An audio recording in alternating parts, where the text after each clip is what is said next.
మీరు అన్నారు కదా, అంటే వేరే రాష్ట్రం నుంచి రాష్ట్రాలు దాటి మన రాష్ట్రంలోకి వస్తుందని. బార్డర్స్ దాటడం వల్ల ఈ ఆఫీసర్స్ నిర్లక్ష్యమేనా?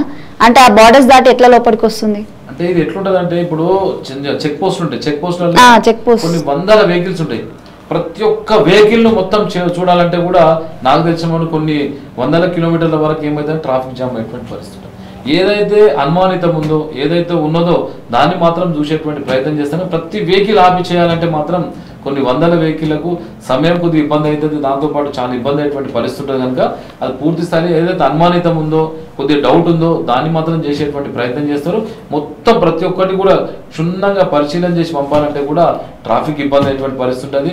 కొందరు అత్యవసరం ఉంటుంది, కొన్ని ఎన్నో రకాల మనుషుల్లో పాటు ఎన్నో రకాలు ఉంటాయి. కనుక అన్ని కూడా ఆపాలనేటువంటి ప్రయత్నం చేస్తే అది కూడా కొద్దిగా ఇబ్బంది అయ్యేటువంటి పరిస్థితి ఉంది. కనుక ఒకటి కోరుతున్నా ఏంటంటే, యావత్ భారతదేశం ఉన్నటువంటి యువతను, భారతదేశంలో అందరూ కూడా ఒక ముక్త కంఠంతో తీసుకుందాం. నవ సమాజాన్ని నిర్మించాలంటే ఈ గంజాయి అనేటువంటి కలుపు మొక్కల్ని తీసేటువంటి ప్రయత్నం చేయాలి. ఎందుకంటే ఇది తీయకపోతే భావితరాలనేటువంటి యువతరం కూడా ఇబ్బంది పడేటువంటి పరిస్థితి ఉంటుంది. మన భారతదేశం యొక్క సంపద కూడా నిర్వీర్యమైనటువంటి పరిస్థితి మాత్రం ఖచ్చితంగా ఉంటుంది. దీని మీద ప్రతి ఒక్కరు బాధ్యత. మీరు ఇలాంటి కేసెస్ ఎప్పుడైనా ఫేస్ చేశారా? అంటే మీ చుట్టుపక్కల ఎవరైనా మీకు తెలిసి మీ దగ్గరకు వచ్చిన కేసెస్? అంటే మనకు తెలిసిన మటుకు మేము సంగాడిలో ఉంటాము. సంగాడిలో కూడా కొందరు తీసుకుంటారు, వాళ్ళ పేర్లు చెప్తే కూడా బాగుండదు. కానీ వాళ్ళకు కూడా చాలా సందర్భాల్లో కౌన్సిలింగ్ చేసిన, కానీ నాకు తెలిసిన ఒక 4-5 మంది అయితే మారిండ్రు. కానీ ఇప్పటివరకు అయితే మళ్ళీ వాళ్ళు కంటిన్యూషన్ అయితే కాలేరు.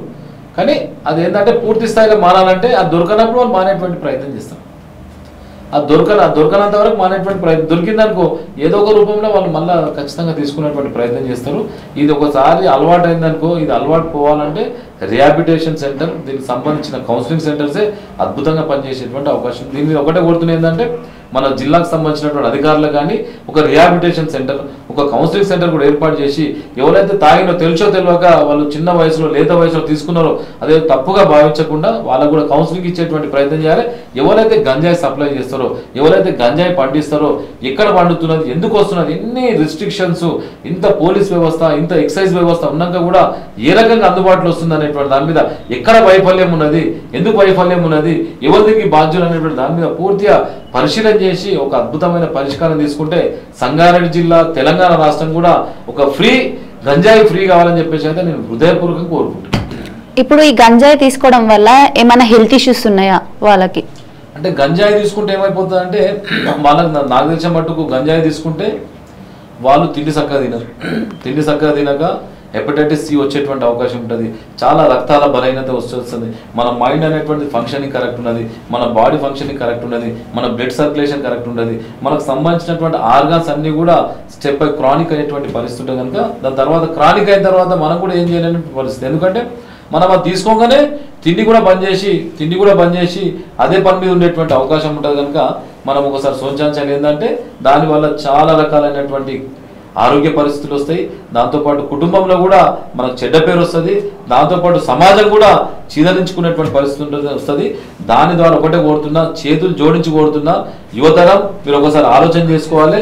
మరొకసారి మీ అందరు కూడా సైరా టీవీ ఛానల్ ద్వారా తెలియజేసుకుంటా, మీ అద్భుతమైన జీవితం, ఆ దేవుడు ఇచ్చిన జీవితం, తల్లిదండ్రులు ఇచ్చినటువంటి జీవితం బుగ్గిపాలు చేసుకోకుండా, ఇబ్బందులు పాలు కాకుండా, నష్టపోకుండా, సమాజానికి ఇబ్బంది కాకుండా, దేశానికి ఇది కాకుండా మీరు ఒక మంచి నవ యువకులు కావాలి, దేశానికి ఉపయోగపడేటువంటి అద్భుతమైనటువంటి శక్తివంతులు కావాలి, అదే భారత మాత కోరుకునేటువంటి యువతరం కావాలని చెప్పేసి కూడా నేను చేతులు జోడించి ప్రతి ఒక్కరు కూడా నేను సవినయంగా తెలియజేసుకుంటాను.